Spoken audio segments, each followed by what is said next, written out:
What if the ground beneath your feet could whisper secrets from 3,000 years ago? Ancient Israel is a land where history and mystery collide, where stories etched in stone and scripture defy easy explanation. From vanishing armies to voices from the sky, the past here is anything but predictable. Imagine standing at the ruins of Jericho, where walls said to have crumbled at the blast of a trumpet still leave archaeologists scratching their heads.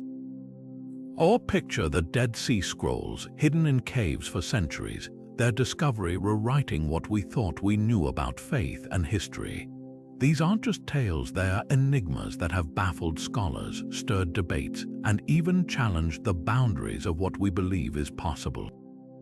For generations, historians have sifted through the sands of this land, piecing together fragments of a past that often feels more like a puzzle missing half its pieces. Why did an entire civilization seemingly vanish overnight? How could a single star guide travelers to a precise location centuries before modern navigation? The deeper you dig, the stranger it gets. Some events are recorded in sacred texts, others whispered in local legends, and a few leave behind physical evidence that science still struggles to explain. It's as if the land itself holds onto its mysteries, revealing just enough to keep us questioning. This journey isn't just about uncovering facts, it's about stepping into the unknown. Over the next 30 revelations, we'll explore moments that defy logic, challenge history books, and might even make you wonder if there's more to these stories than meets the eye. From celestial phenomena to battles won by what some call divine intervention, each event is a thread in a tapestry woven with wonder. So, if you've ever felt that thrill of discovery, that itch to unravel the past's greatest riddles, you're in the right place.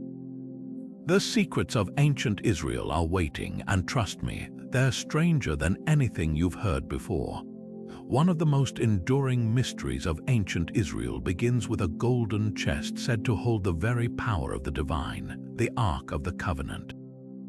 Crafted under divine instruction, it was more than a relic. It was the physical manifestation of a covenant between God and his people. But then, without warning, it vanished from recorded history after the Babylonians sacked Jerusalem in the 6th century before the Common Era. The last confirmed mention places it in Solomon's temple. After that, silence. How does an object of such immense significance simply disappear? Some scholars argue it was carried off as plunder, melted down for its gold by Babylonian conquerors. Others whisper of secret priests spiriting it away through hidden tunnels beneath the Temple Mount, safeguarding it from desecration. Then there's the claim that defies all expectations. The Ark wasn't lost at all, but secretly transported to Ethiopia, where it's said to rest today in a chapel in Axum, guarded by monks who vow never to reveal its full truth. The Ethiopian Orthodox Church fiercely maintains this tradition, even displaying a replica during festivals, though the original remains shrouded in secrecy. But the intrigue doesn't end there. Medieval legends speak of Templar knights uncovering the Ark during their excavations beneath Jerusalem, later hiding it in Europe. Modern treasure hunters have scoured everything from remote desert caves to underground chambers, armed with ancient texts and ground-penetrating radar. Yet after centuries of searching, not a single shred of physical evidence has surfaced. The absence is as baffling as it is tantalizing. How could something so central to Israel's identity leave no trace?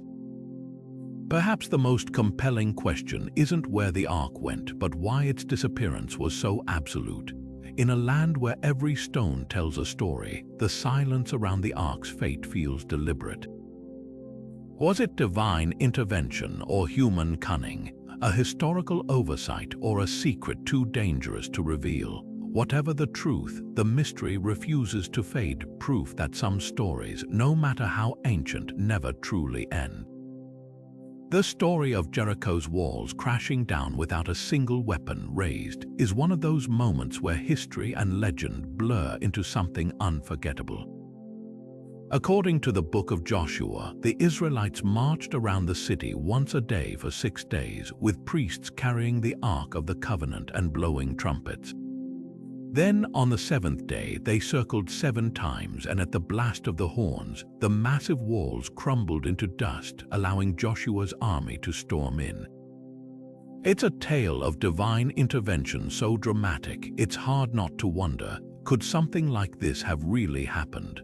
Archaeologists have dug through Jericho's ruins for over a century, and what they've uncovered is complicated. The city was indeed one of the oldest fortified settlements in the world, with walls that towered over the surrounding landscape. Excavations in the 1950s by Kathleen Kenyon revealed evidence of collapsed walls, but here's the twist. The layers of destruction date to a time period that doesn't neatly match the biblical timeline. Some sections show signs of earthquake activity, which might explain sudden collapses, yet there's no clear sign of a full-scale invasion. Skeptics argue the story is purely symbolic, a way to illustrate faith's power over brute force, but others point to strange details that align with ancient warfare tactics.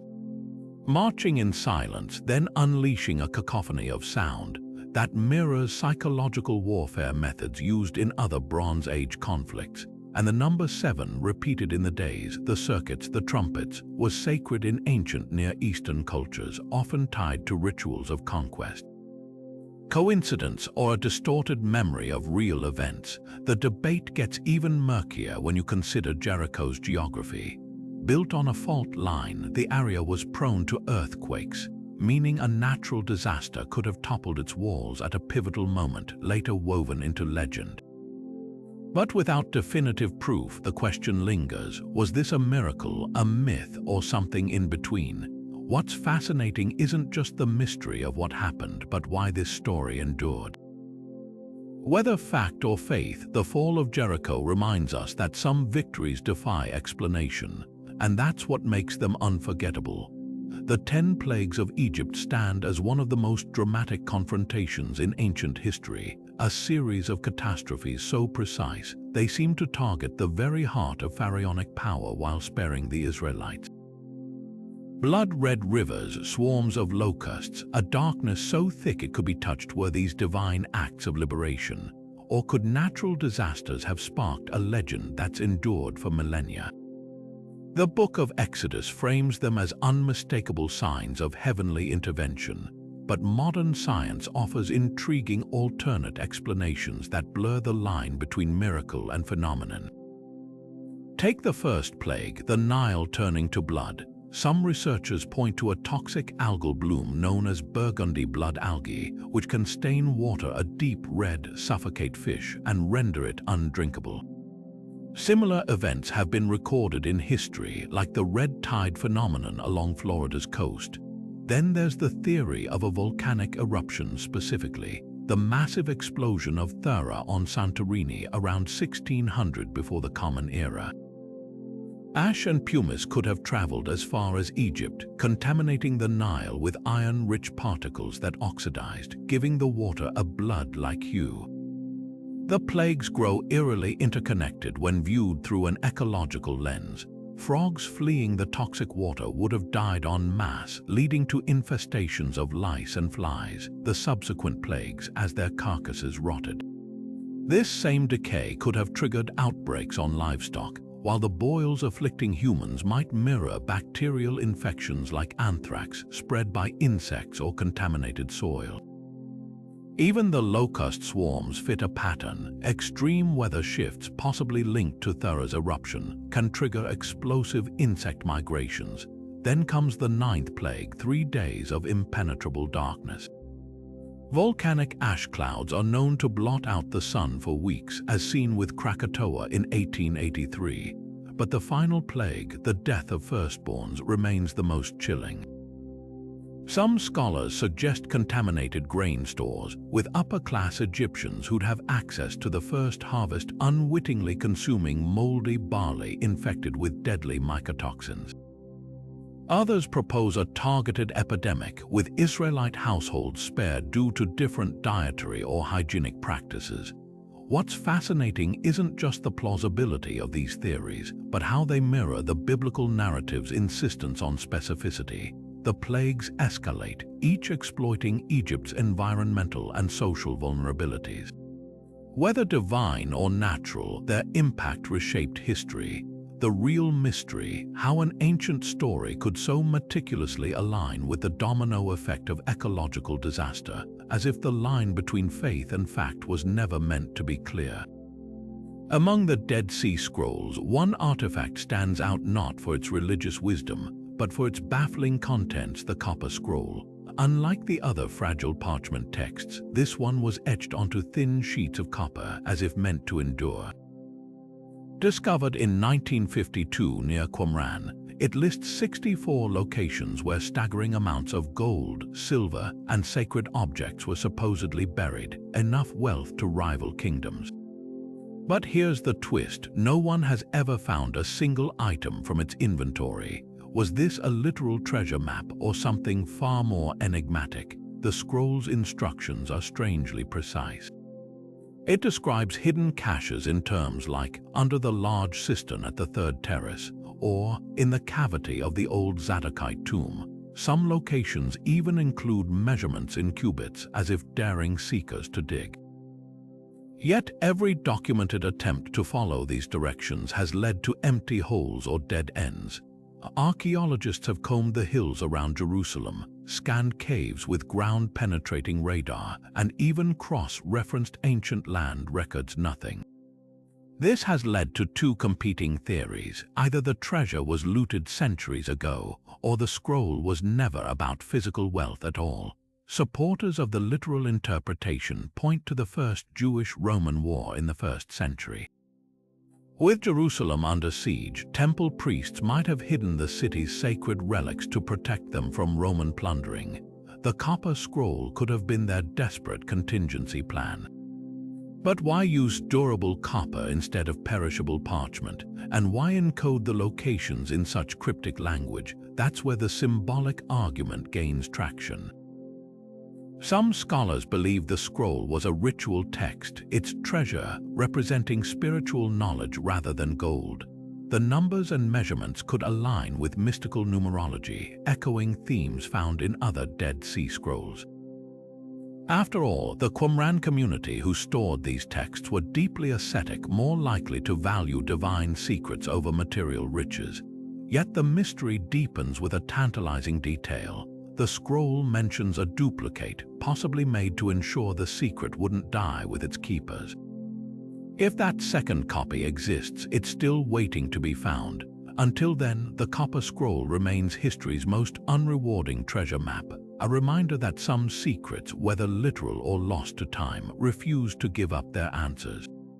East of the Dead Sea, where the rugged highlands of Edom once stood, an entire civilization seemingly evaporated from history. The Edomites, Israel's fierce rivals and descendants of Esau, built a kingdom of formidable fortresses and thriving trade routes, only to disappear so completely that even archaeologists struggle to pinpoint exactly when or why. One moment, their red rock capital of Petra bustled with merchants and artisans. The next, their culture faded into silence. What could have shattered a people who'd endured for centuries? Theories range from invasions to ecological collapse. The Nabateans, a nomadic Arab tribe, surged into the region around the 4th century before the Common Era, absorbing Edom's territory and repurposing its cities. Petra, once an Edomite stronghold, became the Nabateans' crowning jewel, but conquest doesn't fully explain the cultural erasure. Edomite language, religion, and identity didn't blend, they vanished. Some attribute this to forced assimilation, while others suspect a darker fate, systematic displacement, or even slaughter. Then there's the land itself. Edom's heartland sat along seismic fault lines, and evidence suggests a series of devastating earthquakes toppled key cities. Trade routes shifted, droughts parched farmland, and without steady income or resources, the kingdom may have crumbled from within. But what's eeriest isn't just the physical decline, it's how closely it mirrors ancient warnings. The Book of Obadiah, a biblical prophecy directed at Edom, foretold their downfall with unnerving precision. Though you soar like the eagle and make your nest among the stars, from there I will bring you down. Modern excavations add layers to the mystery. At sites like Bozrah, Edom's former capital, archaeologists found hastily abandoned homes, meals left on tables, tools dropped mid-craft. No signs of fire or battle, just emptiness. Was this a panicked exodus or something slower, like economic stagnation? The silence is so absolute, it's as if the earth itself swallowed them whole. Perhaps the most haunting question isn't how Edom fell, but why their end feels so deliberate. In a region where empires rose and fell for millennia, their disappearance stands out for its totality. Whether by human hands, divine judgment, or the slow unraveling of time, Edom's fate remains a cautionary whisper from the past, proof that even the mightiest kingdoms are just shadows waiting to fade. Deep in the ruins of ancient Gath, a city infamous as the home of the towering warrior Goliath, archaeologists unearthed something that sent shockwaves through both academic and religious circles. A massive human skeleton buried beneath the remnants of a Philistine gate.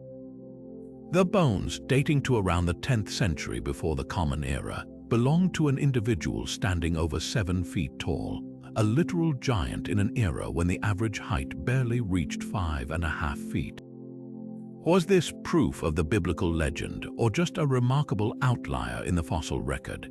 Gath was one of the 5 major Philistine cities, a place steeped in lore as the stronghold of Goliath, the champion slain by David with a single stone.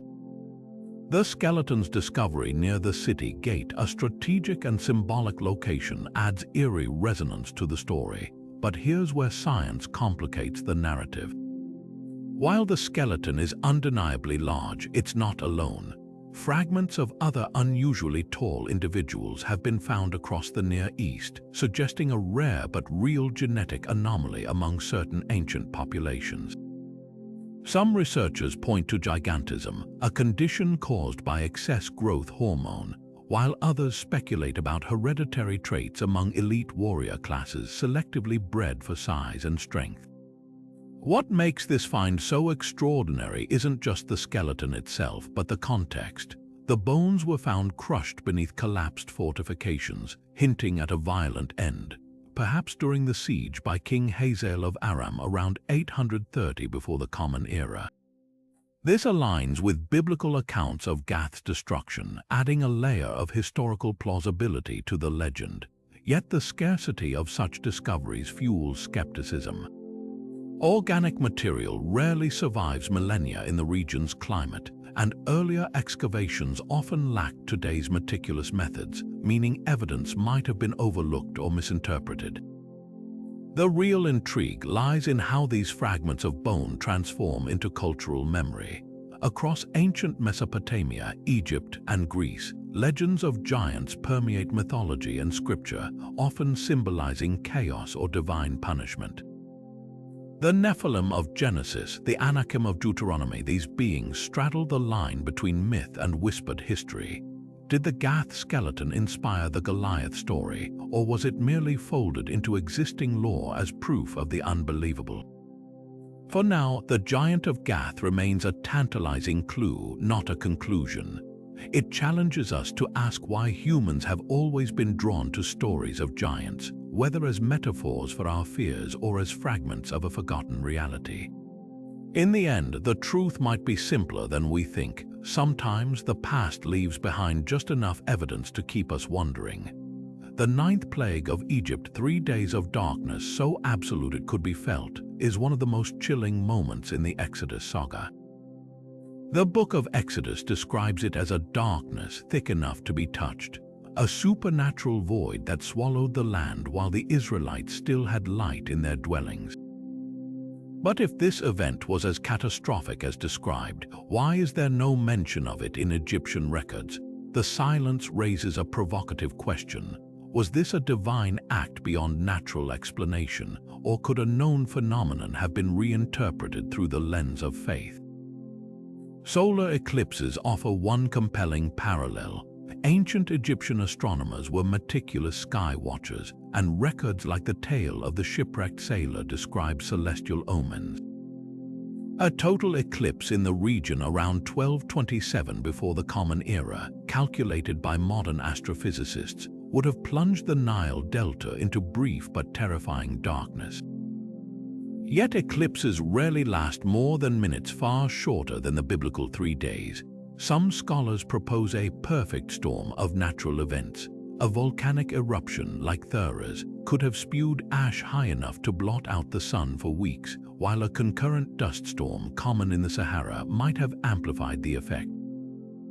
The Ipuwer Papyrus, an Egyptian text lamenting societal collapse, cryptically mentions the sun failing to appear, though its dating is hotly debated. But if such a disaster struck, why wouldn't Pharaoh's scribes document it? Egyptian records thrive on propaganda. Victories are carved in stone, defeats are quietly omitted. A prolonged darkness symbolizing the sun god Ra's abandonment would have been a humiliation too dangerous to acknowledge. Alternatively, the event might have been localized.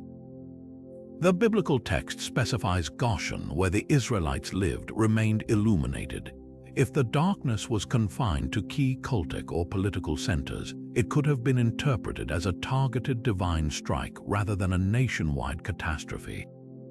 The real mystery isn't just the darkness itself, but how differently two cultures remembered it. For the Hebrews, it was a divine rebuke. For the Egyptians, perhaps an inexplicable weather event buried in the archives.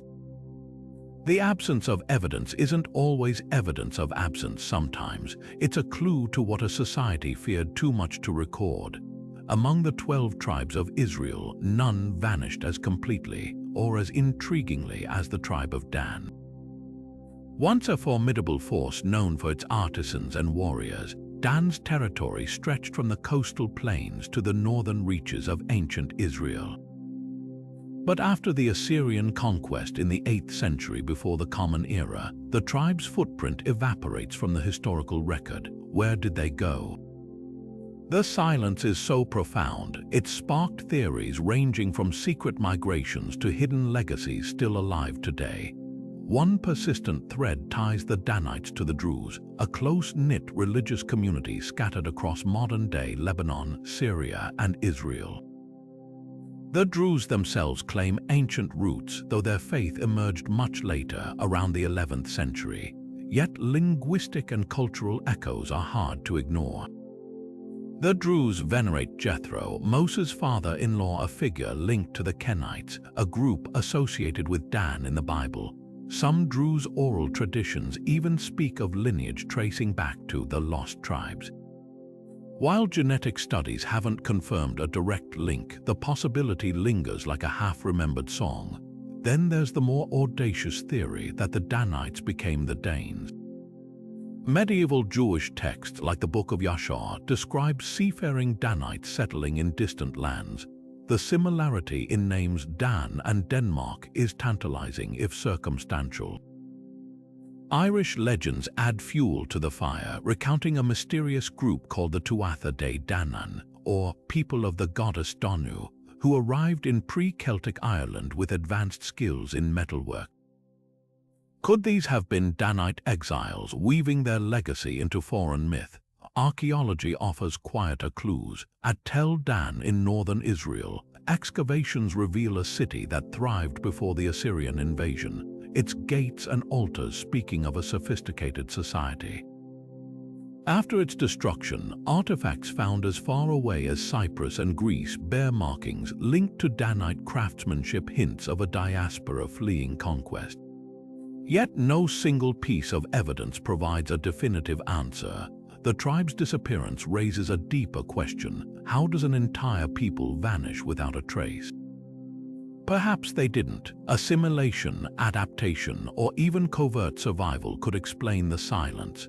Whether absorbed into neighboring cultures or scattered to the edges of the ancient world, the Danites' legacy endures in whispers, proof that some vanishings are less about erasure than transformation. In a quiet corner of northern Israel, a broken slab of basalt rewrote history with just 14 letters. The Tel Dan stele, discovered in 1993, bears an inscription that sent scholars into a frenzy: House of David. Carved by an Aramean king to commemorate his victory over Israel and Judah around the 9th century before the Common Era, it's the first and only non-biblical artifact to name King David outright. For centuries, David's existence was debated, his story dismissed as myth, but this stone, battered by time and war, dared to challenge that skepticism. Why has such a small phrase sparked decades of controversy? Critics initially pounced on the stele's damaged state. The fragment was one of 3 pieces found over 2 years, its text incomplete. Some argued the letters could be misread, that Beit David might reference a place, not a person, but epigraphers, specialists in ancient writing, countered with precision. The phrase appears in a list of defeated kings, following the standard formula of Aramean victory monuments. Even more telling, the stele's author, likely Hazael of Damascus, had no reason to inflate Judah's importance. If anything, naming David's dynasty was a taunt, proof that even Judah's revered founder couldn't protect his descendants. The stakes go beyond archaeology. For those who view the Bible as allegory, the stele is an uncomfortable wrench in the works. If David was real, what else in the scriptures might be rooted in tangible history? But the debate takes a strange turn when you consider the stele's own journey. Discovered in secondary use built into a later wall, it was likely smashed deliberately, perhaps by Israelites reclaiming the land.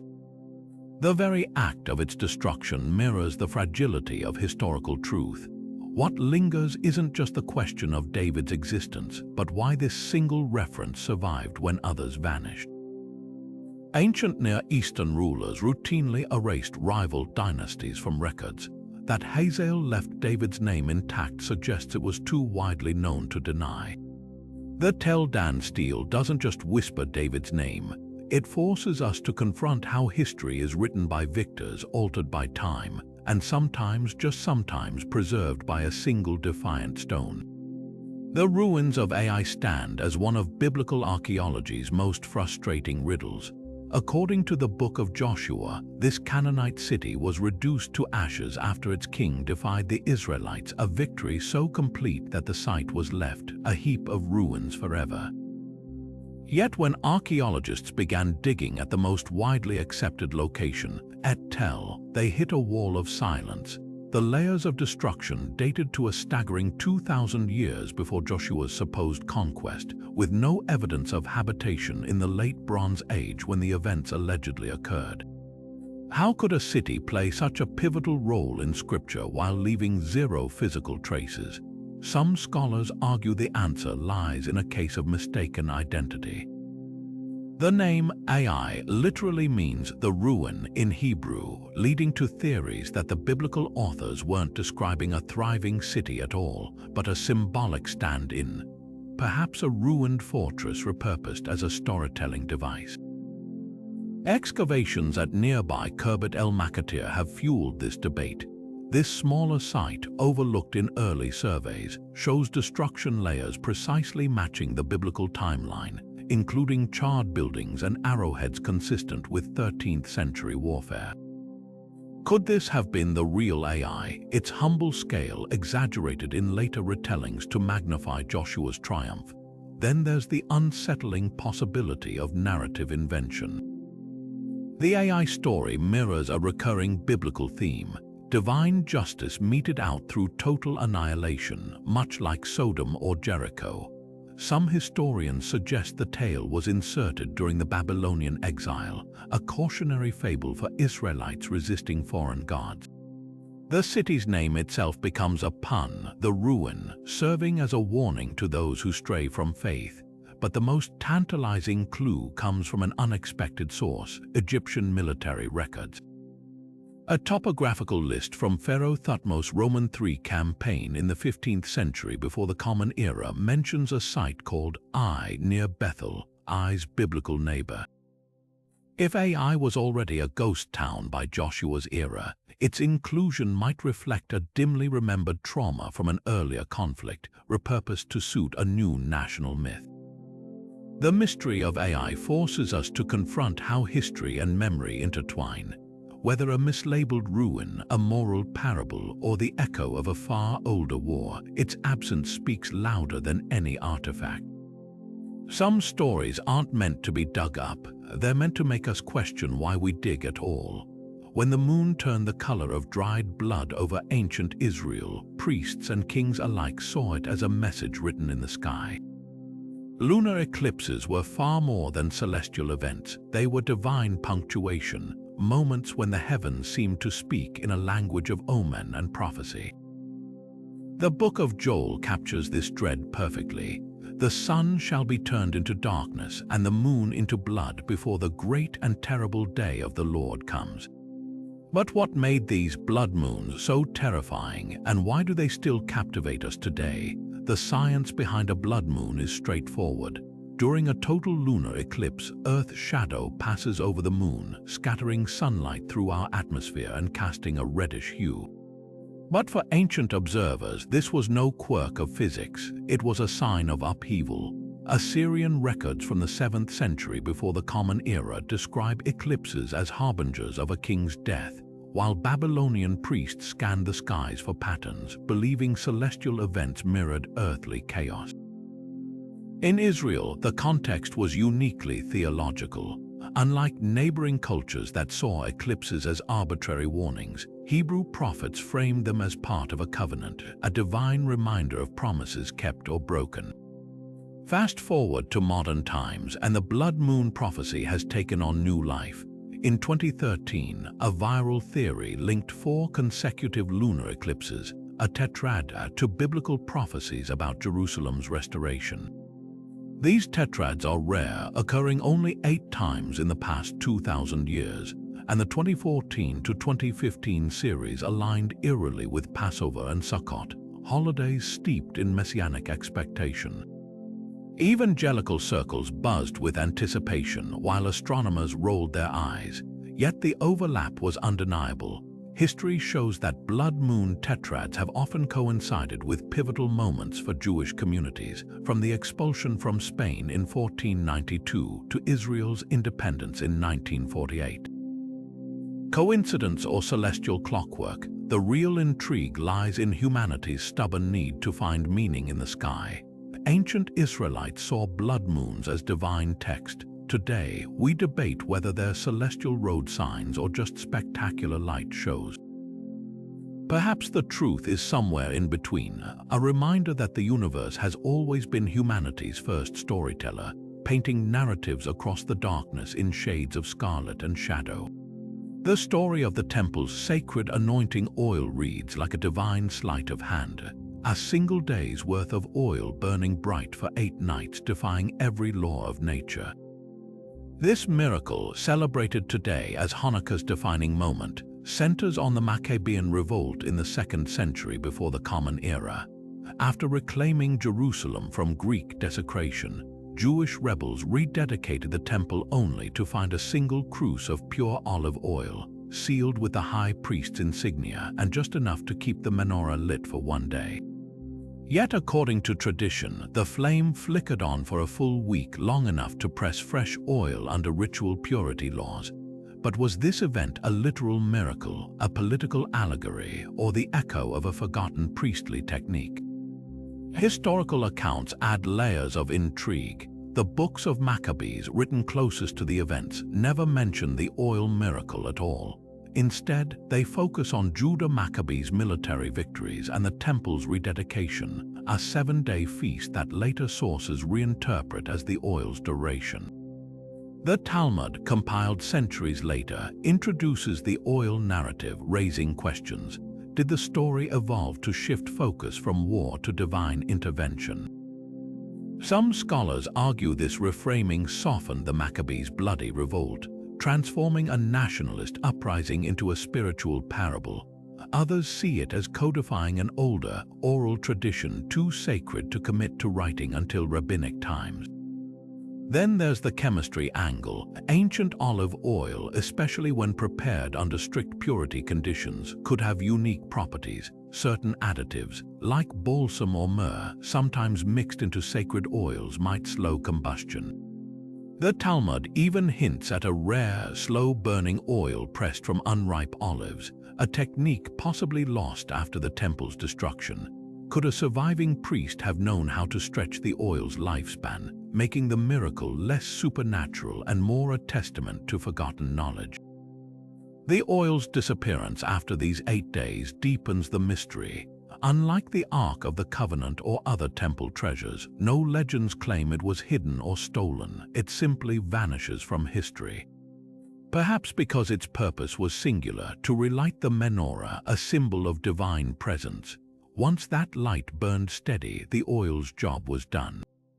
Whether miracle or metaphor, the story's power lies in its insistence that sometimes faith or knowledge can make a little light go farther than anyone thought possible.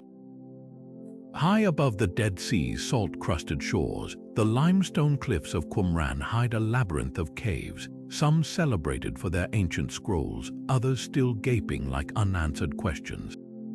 Since the discovery of the Dead Sea Scrolls in the 1940s, these caverns have yielded history's most fragile voices, parchment and papyrus preserved for millennia by the desert's dry breath. But for every cave unsealed, a dozen more cling to their secrets, their entrances crumbling or submerged beneath treacherous slopes. What else might lie in those untouched chambers, waiting for a stumble or a stroke of luck to bring it into the light? The geography itself is a conspirator in this mystery. The Qumran caves aren't just holes in rock, they're time capsules shaped by earthquakes, flash floods, and human hands. Archaeologists have mapped over 200 cavities, yet fewer than a dozen have been thoroughly excavated. Some are accessible only by rappelling down sheer cliffs, their floors littered with pottery shards and animal bones, hints of ancient habitation or hasty refuge. Others perch above salt flats that shimmer like mirages, their contents possibly shielded by layers of sediment or deliberate concealment. The most tantalizing are the floating caves, named for their dizzying positions along fault lines, where tectonic shifts have lifted entire chambers out of reach. One enduring theory suggests the known scrolls were just the beginning. The Qumran community, likely Essene scribes, were prolific record keepers. Could undiscovered texts include lost books of the Hebrew Bible, like the purported Book of Wars referenced in Numbers, or perhaps mundane yet revealing records, land deeds, personal letters, celestial charts, that would rewrite our understanding of daily life in antiquity? Then there's the grim possibility of sealed burial caves, where the Dead Sea's preservative dryness might have mummified the remains of the scroll's guardians, their graves undisturbed for 2,000 years. Technology offers both hope and frustration. Ground-penetrating radar has identified voids behind cave walls, suggesting hidden chambers. Drones equipped with thermal imaging have spotted airflow patterns hinting at deeper networks. Yet the terrain resists. In 2017, a team discovered Cave 12, finding only a blank scroll jar and a handful of fabric scraps, proof that not every shadow holds treasure.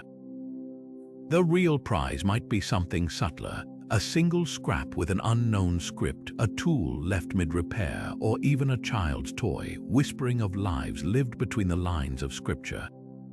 Perhaps the greatest secret isn't what's hidden, but why so much was left behind. Were these caves a library hastily abandoned, or a deliberate time capsule meant to outlast empires?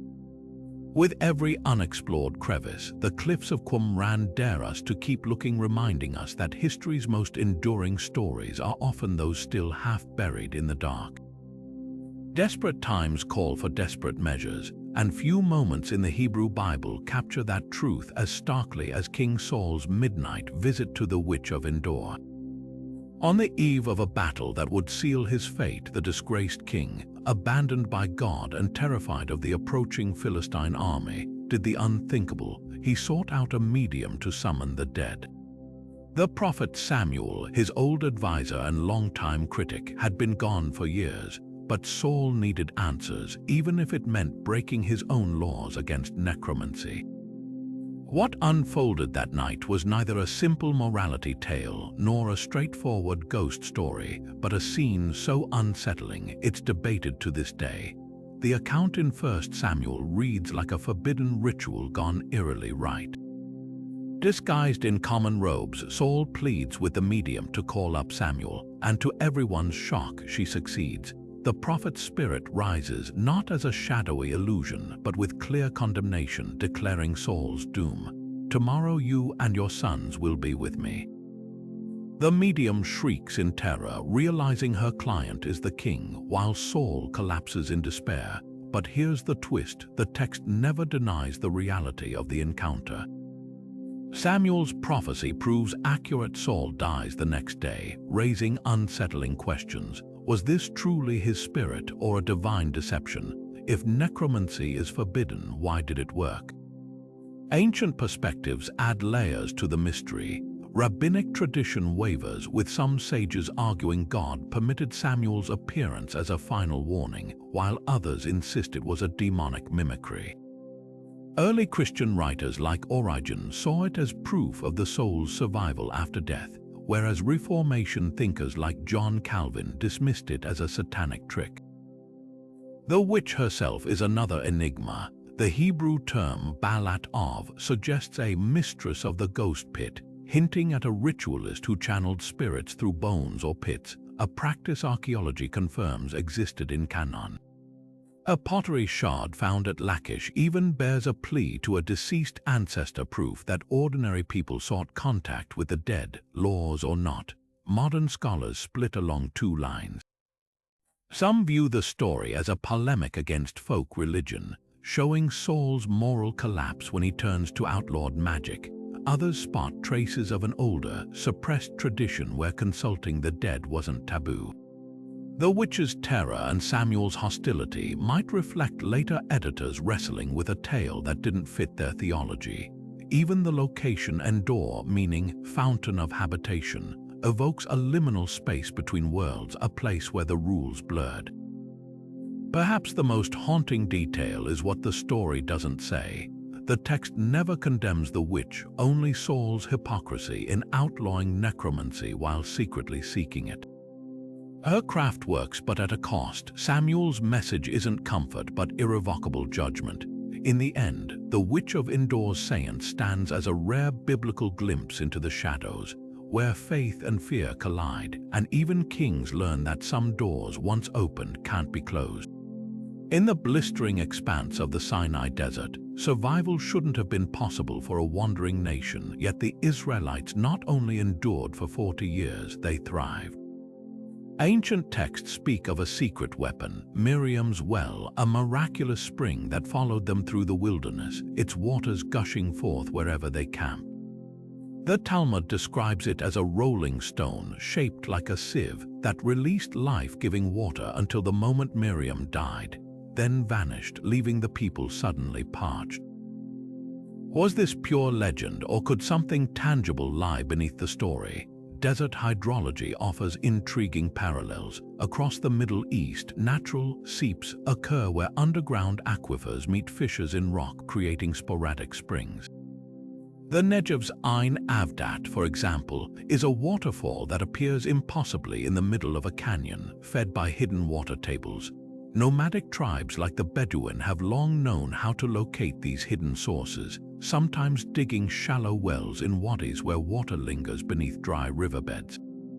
Could Miriam's well have been a real water source, its movements tied to the Israelites' knowledge of desert survival?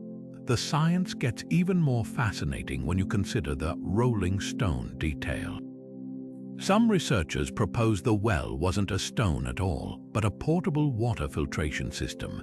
Ancient Egyptians used porous clay jars to filter silt from the Nile, while Mesopotamians boiled water in copper vessels to purify it. A sieve-like device packed with sand and charcoal could explain how bitter desert springs, like Mara, where Moses famously sweetened the waters, were made drinkable. The well's disappearance after Miriam's death might reflect the loss of her unique ecological knowledge, not a supernatural withdrawal. Yet the supernatural angle refuses to fade. The Bible explicitly ties the well to divine provision, noting it first appeared after the Exodus when the Lord caused water to flow from the rock.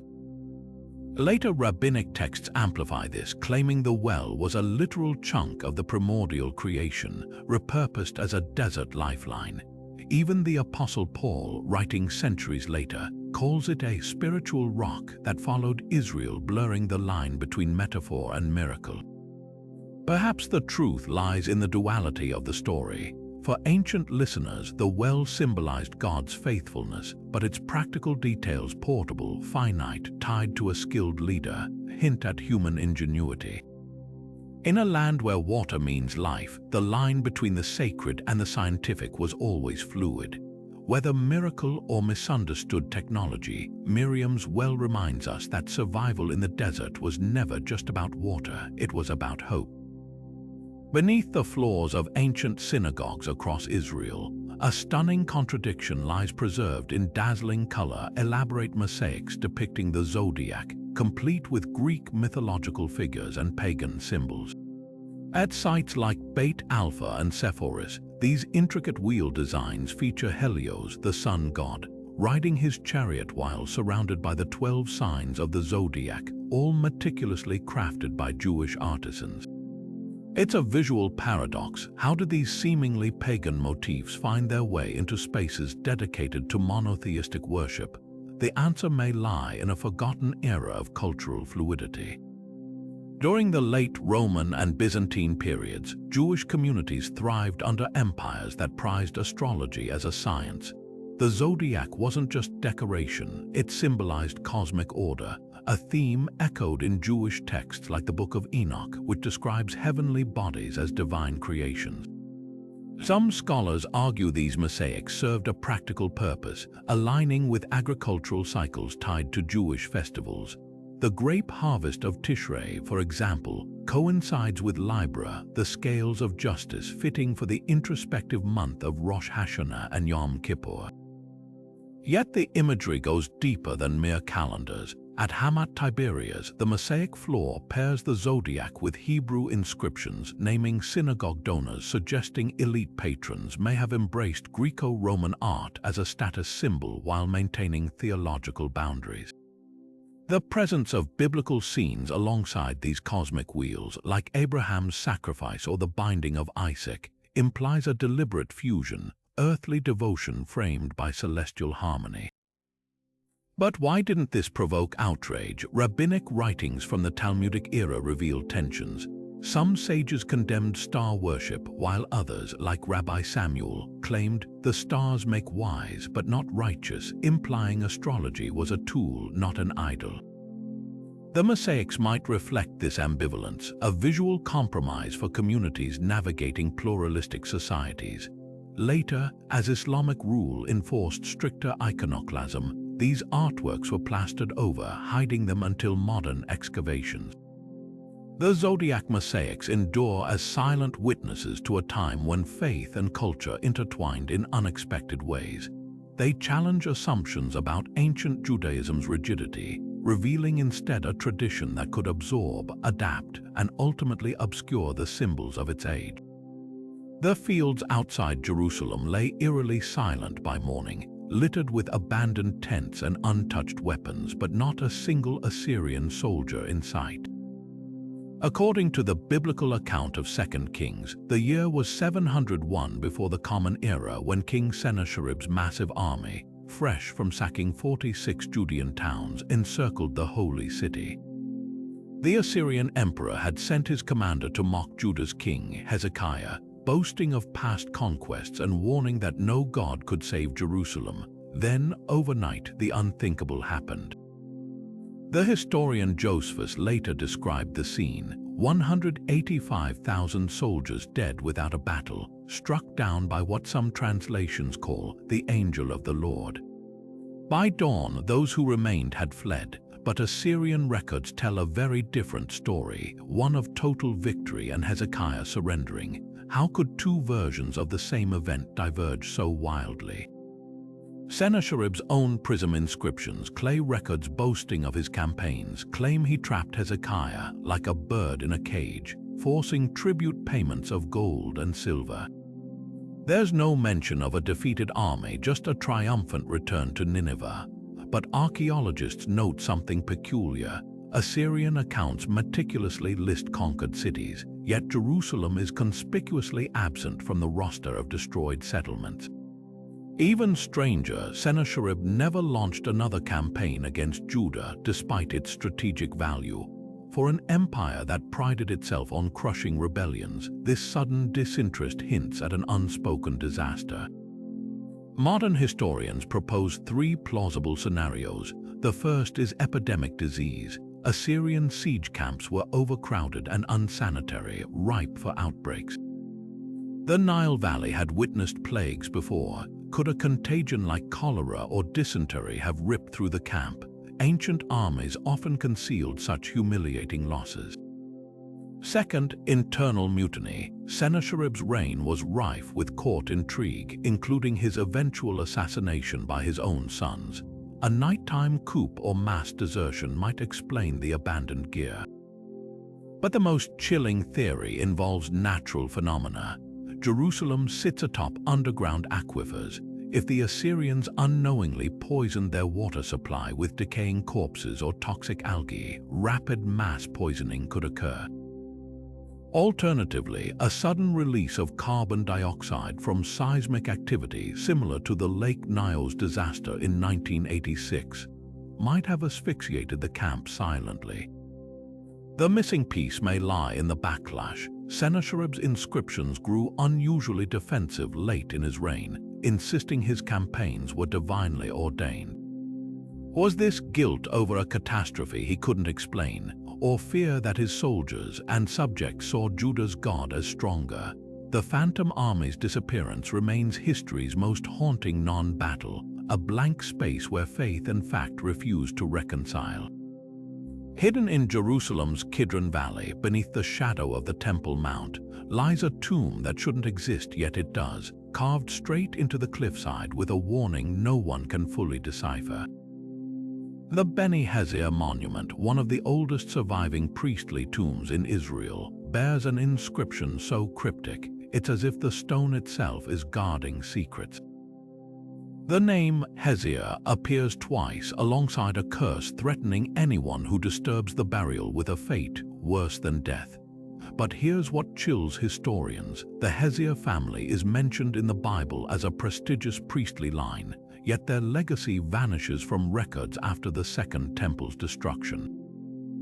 Why would a family so prominent be scrubbed from history, and what were they trying to protect? The tomb's architecture tells part of the story. Its ornate Ionic columns and intricate friezes reflect Hellenistic influence, suggesting the Hazzirs moved in elite circles where Jewish tradition mingled with Greek aesthetics. But the inscription's language is pure defiance, written in Paleo-Hebrew, a script abandoned by most Jews after the Babylonian exile, reserved for sacred or nationalistic statements. This wasn't just a burial marker, it was a political declaration. Some scholars believe the Hazzirs were part of a radical priestly faction that resisted Roman rule, their tombs serving as a last stand against cultural erasure. Others think they may have been linked to the shadowy sons of Zadok, a group claiming exclusive rights to the high priesthood, a claim that would have made them targets when rival factions took power. Then there's the mystery of the missing bones. Unlike other ancient tombs looted over centuries, the Beni Hazzir crypt shows signs of deliberate, careful removal. Jewish tradition forbids disturbing graves, so whoever emptied this one likely had urgent reason, perhaps to hide evidence of the family's fate. A first-century historian named Josephus mentions a priestly clan executed for rebelling against Rome. Could these be the Hazzirs?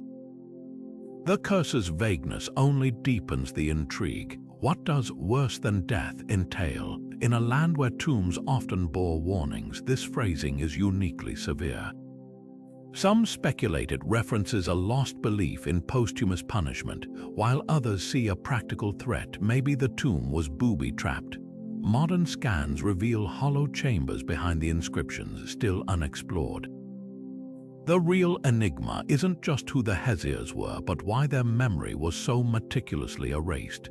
In a city where every stone whispers history, their silence screams louder than any curse. Whether martyrs, heretics, or guardians of a secret too dangerous to survive them, their story lingers like an unfinished carving, waiting for the right hand to complete it. The sky split open with a roar of wind and fire, a sight so overwhelming that even the prophet Elisha, Elijah's own disciple, could only shield his eyes and scream as his mentor vanished into the heavens. The book of 2 Kings describes Elijah's ascension in terms that defy ordinary experience. A whirlwind, a chariot of flame, and horses of fire sweeping the prophet upward until he disappeared from sight.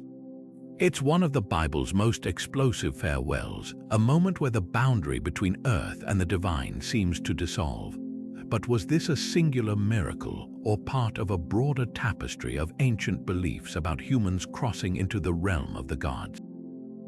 Comparisons to other ascension myths reveal startling parallels. In Mesopotamian lore, the hero Etana soars to heaven on the back of an eagle to seek the plant of kingship. Greek legends tell of Hercules, whose mortal body burned away on a pyre, leaving only his divine essence to join the Olympians. Even the Roman Emperor Augustus was said to have vanished in a column of light at his death, his soul claimed by the gods. These stories share a common thread. Exceptional individuals don't just die, they transcend, often accompanied by celestial pyrotechnics. Elijah's chariot fits this pattern, but with a distinctly Israelite twist. Where pagan myths involve intermediaries like eagles or pyres, Elijah's departure is orchestrated by Yahweh alone, reinforcing monotheism's supremacy. Modern interpretations take a more speculative turn. UFO enthusiasts point to the fiery chariot's description, a spinning vortex, radiant vehicles, sudden ascent, as hallmarks of extraterrestrial encounter narratives. Ancient astronaut theorists suggest the horses of fire could symbolize advanced technology misconstrued by pre-industrial witnesses. Skeptics counter that the chariot mirrors Near Eastern storm god imagery, like Baal's cloud-born chariot, repurposed to glorify Yahweh. The text itself avoids explanation, leaving room for debate. Was this a divine vision, a metaphorical tribute, or something more enigmatic? The real mystery lies in what happened next. Unlike other biblical figures who ascend Enoch, for instance, Elijah leaves behind tangible traces of his legacy. Elisha picks up his mentor's cloak and immediately replicates his miracles, suggesting Elijah's power wasn't just spiritual but transferable. Jewish tradition even insists Elijah never truly died and that he'll return to herald the Messianic age. This duality, gone yet eternally present, elevates the story beyond spectacle. Whether read as theology, myth, or cosmic mystery, Elijah's exit refuses to be pinned down. It's a reminder that some departures aren't endings, they're invitations to keep looking up. Deep beneath Jerusalem's ancient streets, a winding tunnel slices through the rock, a feat of engineering so precise it defies the limits of its time.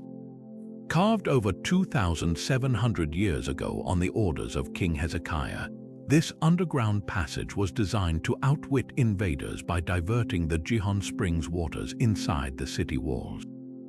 But what makes this tunnel truly astonishing isn't just its existence, it's the mystery of how workers managed to dig it. Two teams, starting from opposite ends, chiseled through solid limestone without the aid of compasses or surveying tools, meeting almost perfectly in the middle. How did they pull off such a near-flawless alignment in near-total darkness? The tunnel's construction is a masterclass in ancient problem-solving. Workers followed natural fissures in the rock, using sound to guide them, hammer taps echoing through stone helped gauge distances and direction. The path twists like a serpent, a deliberate choice to avoid collapsing weaker layers, proving these laborers understood geology intuitively. At points, the ceiling drops so low that even a child would need to crouch, yet the gradient remains precise enough to keep water flowing steadily. The real shock came in 1880 when explorers discovered the Siloam inscription near the southern exit, a first-hand account of the dig, celebrating the moment the two teams broke through. The tunnel was finished, and the water flowed from the spring to the pool. But the puzzle only deepens when you examine the numbers. Modern laser scans reveal the tunnel isn't straight, it zigzags for 530 meters, yet the two teams deviated by less than 60 centimeters vertically. Some argue this precision was luck, others point to subtle clues in the inscription's phrasing, suggesting the teams followed a pre-planned fault line or even star alignments. A handful of scholars propose an even wilder theory, that workers used oil lamps to create shadow markers along the walls, exploiting the flickering light to maintain a consistent angle. The tunnel's legacy outlasted Hezekiah's reign. When the Assyrians laid siege to Jerusalem in 701 before the Common Era, the city's hidden water source became its lifeline. Sennacherib's army camped outside the walls, unaware that beneath their feet Jerusalem thrived. In a land where water meant survival, this labyrinth of stone wasn't just engineering, it was genius, desperation, and defiance all flowing together. Today, visitors wading through its knee-deep waters aren't just tracing an ancient aqueduct, they're stepping into the quiet triumph of a civilization that refused to be conquered. The plains of Megiddo sprawl like a vast stage where history's most dramatic acts unfolded, a crossroads where empires clashed, kings fell, and prophecies of the world's end took root. Known in Hebrew as Har-Megiddo or Armageddon, this ancient battleground has seen more bloodshed per square meter than nearly anywhere on Earth. But how did a simple hill in northern Israel become the symbolic ground zero for humanity's final battle? The answer lies in layers of conquest, memory, and an eerie convergence of geography and destiny. Archaeology reveals Megiddo's strategic nightmare or gift depending on who held it. Perched above the Via Maris, the coastal highway linking Egypt to Mesopotamia, it was the ultimate choke point. Pharaoh Thutmose III called it the capture of 1,000 cities when he conquered it in the 15th century before the Common Era. Centuries later, King Josiah of Judah met his death here in a futile stand against Pharaoh Necho's advancing army. Over 20 distinct layers of ruins testify to waves of destruction and rebuilding, each conflict adding to the site's aura of inevitability. Yet it's the future, not the past, that cemented Megiddo's doom-laden reputation. The Book of Revelation paints Armageddon as the gathering place for the kings of the earth before the final cosmic war. But why here? Scholars trace it to Zechariah's older prophecy, where nations gather against Jerusalem and God intervenes on the Mount of Megiddo. The symbolism is potent. A place where human empires repeatedly met divine judgment became the natural setting for history's ultimate reckoning. Modern parallels only deepen the mystique. World War I's Battle of Megiddo saw British forces crush the Ottoman Empire in 1918, a clash so decisive it was dubbed the last great cavalry campaign.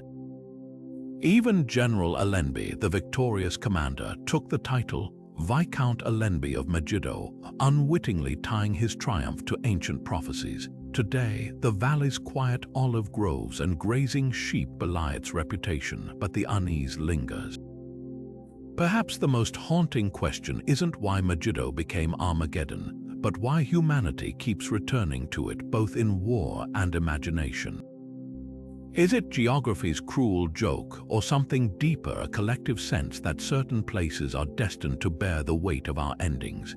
In a land where history and prophecy blur, Megiddo stands as a reminder. Some ground isn't just fought over, it's foretold.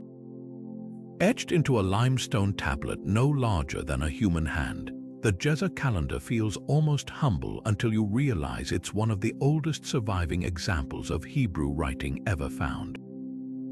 Dated to the 10th century before the Common Era, this tiny artifact divides the agricultural year into 8 seasons, each marked by its defining task: 2 months of harvest, 2 months of planting, 2 months of late growth.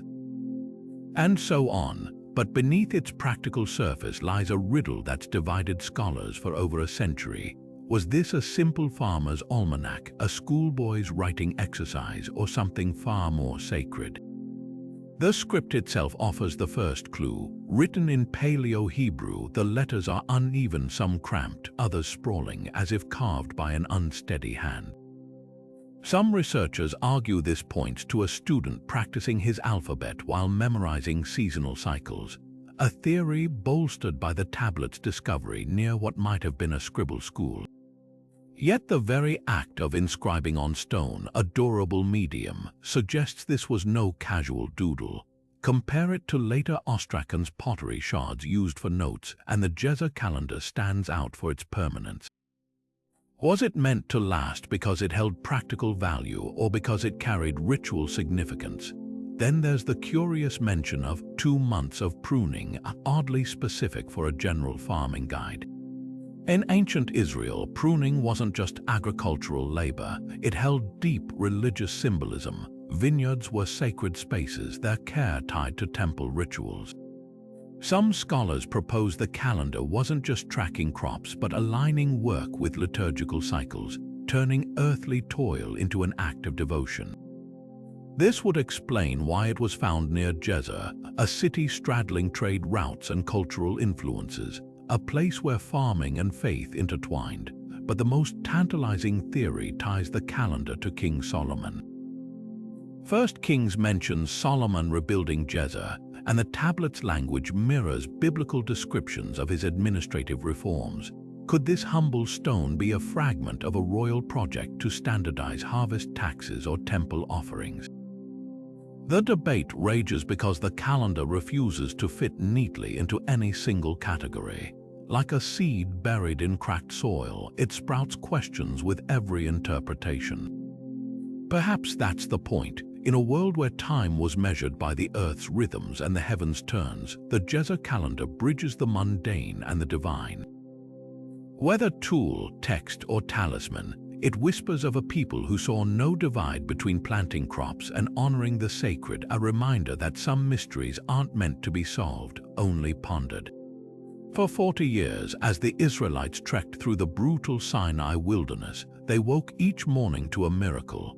A blanket of white flakes covering the ground, tasting like honey and sustaining an entire nation.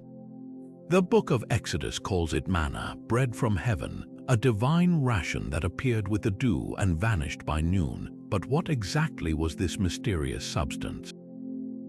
Science and scripture clash here, offering explanations that range from the pragmatic to the miraculous, each raising more questions than they answer.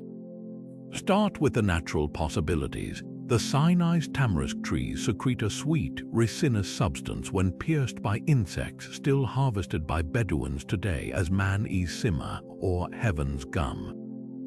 This edible resin crystallizes in the cool desert nights, melts in the heat, and spoils if left uneaten, matching the biblical description uncannily. Then there's ergot, a fungus that grows on wild barley, containing psychoactive compounds akin to LSD. Some scholars speculate that small, controlled doses could have suppressed hunger pangs while inducing visions, potentially explaining both the manna and the Israelites' intense spiritual experiences at Mount Sinai. But the text complicates these theories. Manna wasn't just nutritionally complete. It arrived precisely 6 days a week, doubling before the Sabbath so none had to gather it. It resisted hoarding, rotting if stored overnight, yet lasting 2 days when divinely permitted. These details define natural cycles. Even more puzzling, the manna ceased abruptly when the Israelites entered Canaan, as if programmed to their journey's end. Could a naturally occurring substance be so conveniently timed? Ancient perspectives add another layer. The Quran describes manna as a divine gift alongside salwa quail meat, emphasizing its supernatural origin. Early Christian writers like Paul reinterpreted it as a symbol of Christ, the true bread from heaven. But the most haunting detail comes from Numbers. A jar of manna was kept in the Ark of the Covenant as proof for future generations. If so, its disappearance when the Ark vanished feels deliberate, a relic meant to be remembered, not rediscovered. perhaps the deepest mystery isn't the manna's origin but its purpose. In a land where survival was never guaranteed, it taught dependence on the divine while nourishing bodies. Whether miracle or misunderstood natural phenomenon, its legacy lingers in the simplest of human questions. When resources seem impossible, where does our daily bread truly come from? Herod the Great's final resting place was as extravagant in death as his reign had been in life, a mountainside mausoleum fit for a king who reshaped Judea's landscape with his ambition. Yet for nearly 2,000 years, the tomb's location remained one of archaeology's most stubborn secrets, hidden somewhere among the terraces and palaces of Herodium, the desert fortress he built south of Jerusalem. Then, in 2007, archaeologist Ehud Netzer made the discovery of a lifetime, a shattered sarcophagus of reddish limestone, its ornate carvings trampled into fragments, resting on a slope beneath what had once been a monumental stairway. This was no ordinary burial. The violence done to the coffin, its pieces scattered deliberately, spoke of a posthumous revenge as fierce as Herod's own reputation. But the real mystery began when the excavation team started experiencing a string of bizarre misfortunes, sparking whispers of an ancient curse clinging to the tomb like desert dust. Herod's death in 4 before the Common Era marked the end of an era defined by both grandeur and paranoia. The king who rebuilt the Second Temple and the fortress of Masada was also the man who executed his own family members over suspicions of betrayal. His tomb's design mirrored this duality. The mausoleum wasn't tucked away in secrecy but placed prominently on Herodium's slopes, a final boast to the world. Yet its grandeur couldn't shield it from the rage of those he'd oppressed. Jewish rebels during the First Roman-Jewish War are thought to have ransacked the tomb, smashing the sarcophagus and scattering his remains, a symbolic overthrow of the tyrant who'd ruled from beyond the grave. The curse rumors gained traction when tragedy struck the excavation team. Ehud Netzer, the very archaeologist who dedicated decades to finding the tomb, died in 2010 after falling 3 meters onto exposed rebar at the site, a freak accident that left colleagues uneasy. Then, within years, other team members reported unexplained illnesses, equipment failures, and a chilling pattern of bad luck. While skeptics dismiss these events as coincidence, locals point to an older legend. Herod, fearing his body would be desecrated, had allegedly commanded sorcerers to weave protective spells around his burial. Whether superstition or something darker, the pattern is hard to ignore. What makes the curse theory so compelling isn't just the misfortunes, but the tomb's eerie emptiness. Despite the sarcophagus's discovery, Herod's bones were never found, raising the possibility that his remains, and whatever vengeance clung to them, might still be out there waiting. The real curse, perhaps, isn't supernatural at all, but historical. A king so reviled that even in death, his legacy refuses to rest in peace. Carved into the rock walls of Hezekiah's tunnel, the Siloam inscription should be a straightforward victory lap, a celebratory note left by the engineers who pulled off one of antiquity's most daring construction projects. Yet the 6 lines of Paleo-Hebrew text discovered in 1880 read less like a manual and more like a riddle. It describes the moment 2 teams of diggers, chiseling from opposite ends of the tunnel, finally broke through to meet each other. The tunneling was completed. And the voice of one man called to his counterpart, for there was a breakthrough. Simple enough until you notice what's missing: any mention of how they aligned their paths so precisely. The omission feels deliberate, as if the scribe was guarding a secret too valuable to etch in stone. Linguists have long wrestled with the inscription's odd phrasing. The word for breakthrough, ZDH, appears nowhere else in ancient Hebrew texts, leaving its exact meaning debated. Some argue it's a technical term for the moment of contact, while others suggest it carries a double meaning, perhaps referencing a divine signal or celestial alignment used to guide the diggers. Even the description of the workers hearing each other's voices through the rock is strangely poetic for an engineering report. Compare this to Egyptian or Mesopotamian construction texts, which meticulously list measurements and materials, and the Siloam inscription stands out for its almost mystical vagueness. Theories about hidden codes range from the plausible to the fantastical. One compelling idea involves gematria, an ancient practice of assigning numerical values to letters. When applied to the inscription, certain words add up to multiples of 7, a sacred number in Hebrew tradition, hinting at possible encrypted messages about the tunnel's divine purpose. Others point to the tunnel's slight but intentional curve, arguing it mirrors the path of the constellation Draco as seen from Jerusalem in the 8th century before the Common Era. Could the diggers have used stars as their guide, with the inscription serving as a celestial map disguised as a memoir? But the most haunting possibility is that the ambiguity was the message.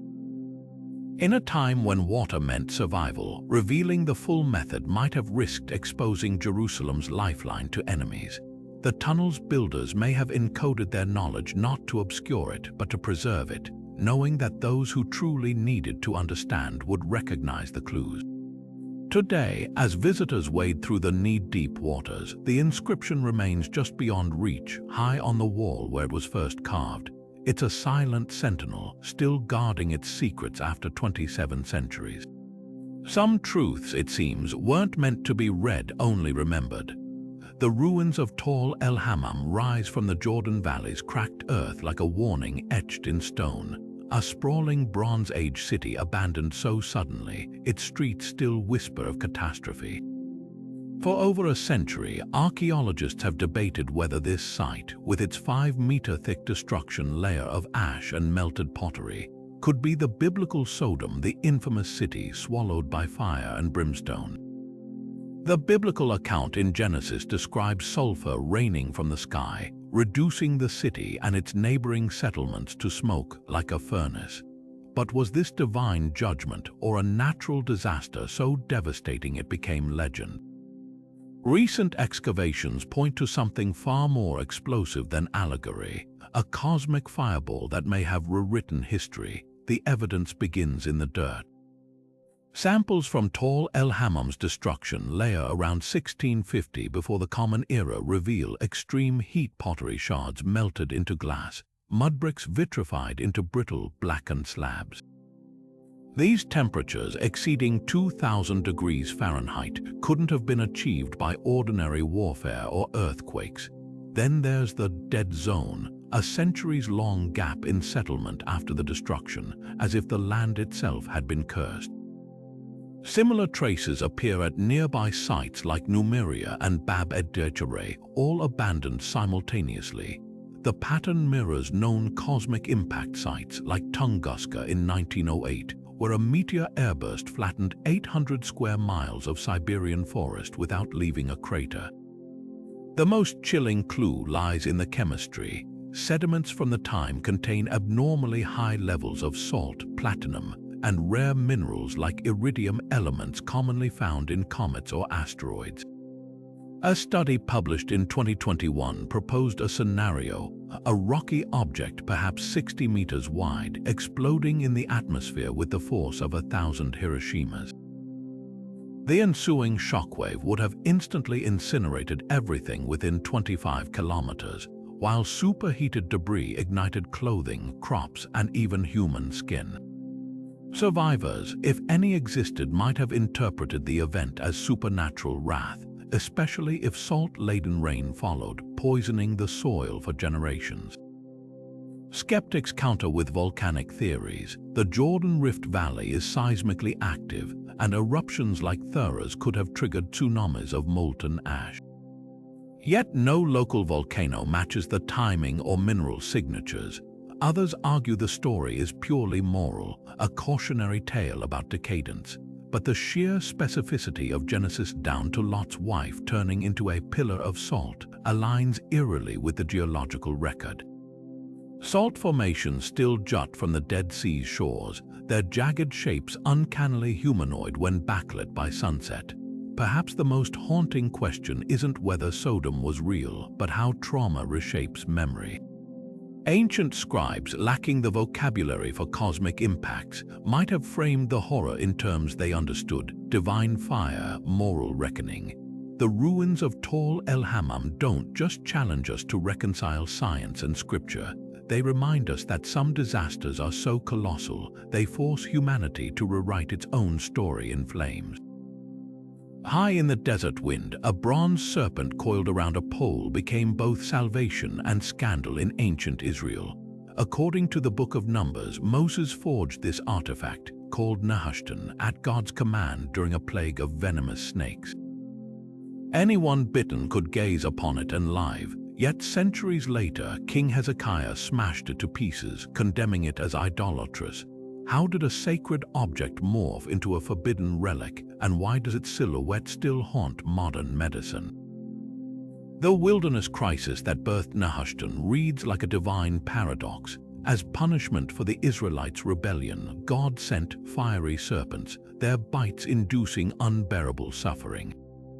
When the people repented, instead of removing the snakes, God offered this curious remedy, a serpent of bronze lifted high for all to see. The imagery is thick with symbolism, the very source of death transformed into a lifeline, foreshadowing later theological concepts of redemption through sacrifice. But the mechanics of its power baffle scholars. Was the healing psychological, a test of faith in looking upward despite the pain? Or was there something potent in the act of confronting one's fears, literally embodied in metal? Fast forward to the reign of Hezekiah in the 8th century before the Common Era, and Nehushtan's fate takes a darker turn. 2 Kings recounts how the king, in his zeal to purge idolatry, broke into pieces the bronze serpent Moses had made, for up to that time the Israelites had been burning incense to it. Here lies the twist: the object once ordained by God had become an object of worship itself. The shift reveals how easily sacred symbols can slip into superstition.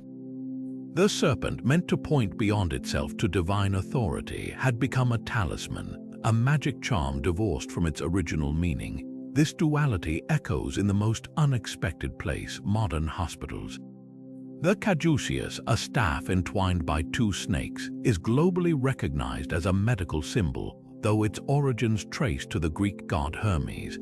Less known is the rod of Asclepius, a single serpent on a stick, which more closely mirrors Nehushtan's design.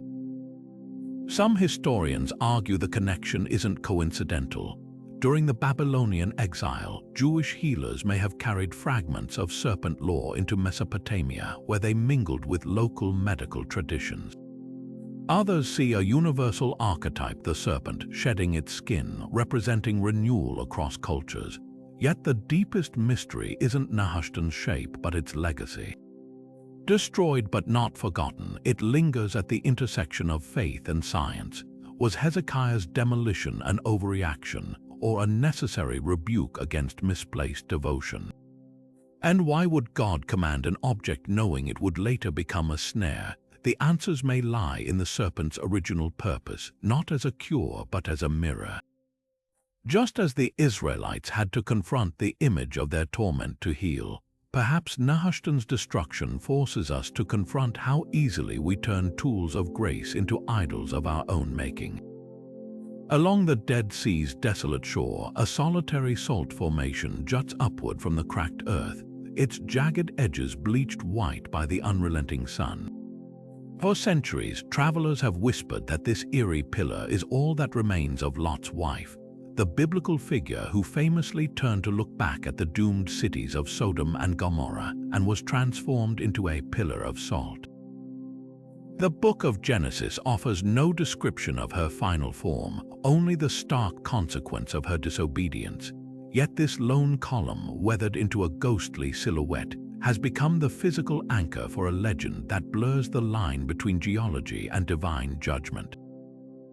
But how much of this landmark is nature's handiwork, and how much is the work of human imagination? The Dead Sea's unique chemistry sets the stage for this mystery. As the saltiest body of water on Earth, its shores are a gallery of surreal salt sculptures, lumpy towers, delicate crusts, and knife-edged ridges formed by evaporation and mineral deposition. The pillar near Mount Sodom, a towering salt dome south of the sea, stands out not for its size but its uncanny resemblance to a human figure caught mid-turn. Geologists note that these formations are transient, shaped by wind and sporadic rainfall. A violent storm in 2020 collapsed part of the structure, proving its fragility. Yet the pillar's persistence in local lore suggests something deeper, a need to literalize the abstract, to pin a moral warning to the physical world. Archaeologists have uncovered a darker layer to the story. First-century Jewish historian Josephus claimed to have seen Lot's wife's remains, describing a statue-like column that still stands today. Early Christian pilgrims scoured the region for proof, often mistaking crystalline outcrops for the infamous pillar. By the Middle Ages, enterprising guides were reportedly refreshing the formation with extra salt to maintain its humanoid shape, a practice that hints at the tension between faith and fabrication. Even Mark Twain, visiting in 1867, quipped in Innocents Abroad that the pillar looked too fresh to be ancient, suspecting local intervention. The real intrigue lies in why this particular formation captured the collective imagination. Unlike other salt structures along the shore, this one occupies a sightline toward what some scholars identify as the ruins of Sodom, Tall el-Hammam. Standing at its base, one can almost picture Lot's wife pausing, her gaze fixed on the horizon where fire once fell. The pillar's alignment turns geography into narrative, a natural accident twisted into parable. Science may explain how salt behaves under extreme conditions, but it can't account for the human compulsion to see stories in stone. Perhaps the lesson of Lot's wife isn't in her punishment, but in our obsession with memorializing it. The salt pillar isn't just a geological oddity, it's a mirror. Every era reshapes it, literally or symbolically, to reflect its own fears and fascinations. Whether eroded by rain or subtly altered by hands, the pillar endures not as a static relic, but as a testament to the stories we carve onto the land itself. The Bible paints a staggering picture of King Solomon's fleet ships built in Ezion-Geber, manned by Phoenician sailors, embarking on 3-year voyages to a mysterious land called Ophir, returning with cargo holds bursting with gold, silver, and exotic treasures. 1 Kings claims these voyages brought back 420 talents of gold, a fortune worth billions today. Yet despite the vivid accounts, not a single shipwreck, trade ledger, or even a shard of pottery has been found to confirm these legendary expeditions ever happened. Where did these ships go, and why has one of history's most lucrative trade routes left no tangible trace? The first clue lies in the name Ophir, a place as elusive as the gold it supposedly produced. Ancient texts scatter its possible locations from India to Arabia, even southern Africa. Josephus linked it to the gold-rich kingdom of Sheba in modern-day Yemen, while medieval Jewish maps placed it in Sri Lanka. The most compelling theory points to Zimbabwe's Great Enclosure, where massive stone ruins and gold mines operated as early as the 10th century before the Common Era. Archaeologists have found Phoenician-style beads there, hinting at long-distance trade, but without a smoking gun, an inscription, a ship's manifest, or a wreck with Solomon's seal, the connection remains speculative. Then there's the enigma of the ships themselves. Solomon's fleet was allegedly constructed with cedar from Lebanon and sailed jointly with Phoenician mariners, the Mediterranean's premier seafarers. Yet no Phoenician records mention Ophir, and their meticulously documented trade networks omit any gold routes matching the biblical timeline.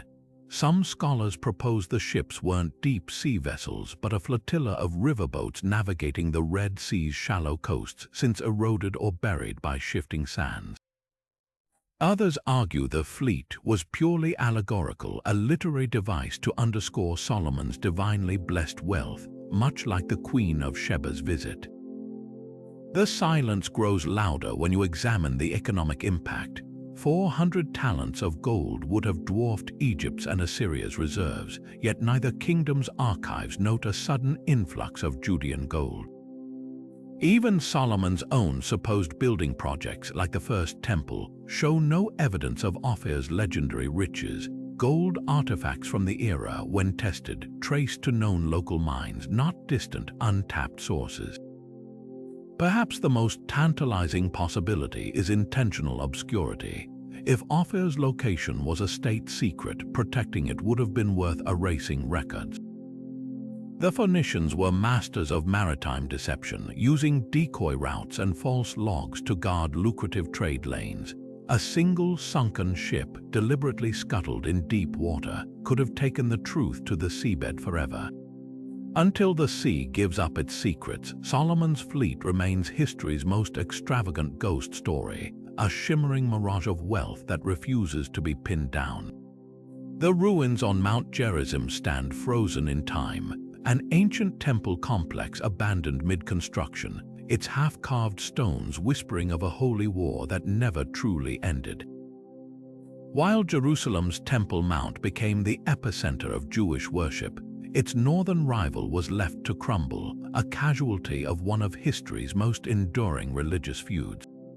The Samaritans, descendants of the northern Israelite tribes, had built their own sacred precinct here in the 5th century before the Common Era, declaring it the true site where Abraham nearly sacrificed Isaac and where Moses first erected an altar. But what made this mountain so contested, and why does its unfinished state speak louder than any completed monument? Archaeology reveals a deliberate violence in Gerizim's abandonment. Excavations show the temple's foundation stones were methodically toppled, their edges still bearing chisel marks from interrupted construction. A stark contrast to Jerusalem's polished grandeur, these ruins embody a schism etched in rock. The conflict traces back to the Babylonian exile, when Jewish exiles returned to rebuild Jerusalem's temple under Persian rule. The Samaritans, who had intermarried with Assyrian settlers during the exile, offered to help. Their olive branch was slapped away. Ezra and Nehemiah's accounts frame them as impure, their mixed heritage disqualifying them from sacred work. The Samaritans retaliated by asserting Gerizim as God's chosen mountain, citing Deuteronomy's commandment to worship at the place he will select, a phrase their version of the Torah explicitly ties to Gerizim, not Jerusalem. The temple's destruction came in the 2nd century before the Common Era, when the Hasmonean king John Hyrcanus razed it during his campaign to forcibly convert the Samaritans. Yet the mountain's significance refused to fade. Even today, the tiny Samaritan community, fewer than 1,000 members, still sacrifices Passover lambs on Gerizim's slopes, their rituals mirroring ancient practices lost everywhere else. Their Torah scrolls, written in an archaic script, preserve readings that predate Jewish revisions, offering snapshots of biblical traditions before the rift. What makes Gerizim's story so haunting isn't just the ruins, but the echoes of a parallel history that nearly was. Had the temple been completed, it might have rivaled Jerusalem as a pilgrimage center, reshaping the map of faith. Instead, its broken foundations serve as a monument to division and to the stubborn persistence of those who refuse to let their sacred places be forgotten. In a land where every stone tells a story, Gerizim's unfinished walls speak loudest of all, not in triumph, not in defeat, but in the quiet defiance of memory against erasure. From vanishing arks to cities swallowed in fire, ancient Israel's history doesn't just blur the line between fact and legend, it sets the line on fire. Over these 30 mysteries, we've wandered through battlefields where armies disappeared overnight, deciphered copper scrolls that lead to nowhere, and stood in the shadow of salt pillars that still whisper of divine judgment. Each event is a thread in a tapestry where faith, science, and human imagination are woven so tightly you can't pull one without unraveling the others. Was the parting of the Red Sea a miracle or a tidal phenomenon lost to time?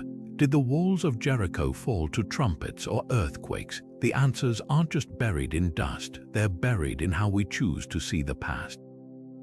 What makes these stories endure isn't just their strangeness, but their refusal to fit neatly into boxes. Take the Copper Scrolls treasure map. Was it a literal guide or a spiritual allegory? The Dead Sea Scrolls hidden in caves, were they saved or were they waiting? Even the ground disagrees with itself. At Megiddo, archaeologists peel back layer after layer of ruins, each conquest rewriting the one before it, while at Mount Gerizim, half-carved stones scream of a holy war frozen mid-swing. History here isn't a record, it's an argument without end, and that's where you come in. These mysteries aren't locked away in textbooks, they're alive, begging for fresh eyes. Maybe you think Solomon's fleet sailed farther than anyone guessed, or that the Witch of Endor's seance was more than a cautionary tale. Share your theories below. This isn't just history, it's a conversation across millennia. As for what's next, the ancient world is crammed with riddles that make these look warm-up puzzles. We've barely scratched the surface of Babylonian star charts that predicted eclipses down to the minute, or Egyptian tombs where the walls seem to shift when you're not looking. But that's for another journey. For now, remember, the past is never as simple as it seems, and the strangest stories are often the ones we're still figuring out how to tell.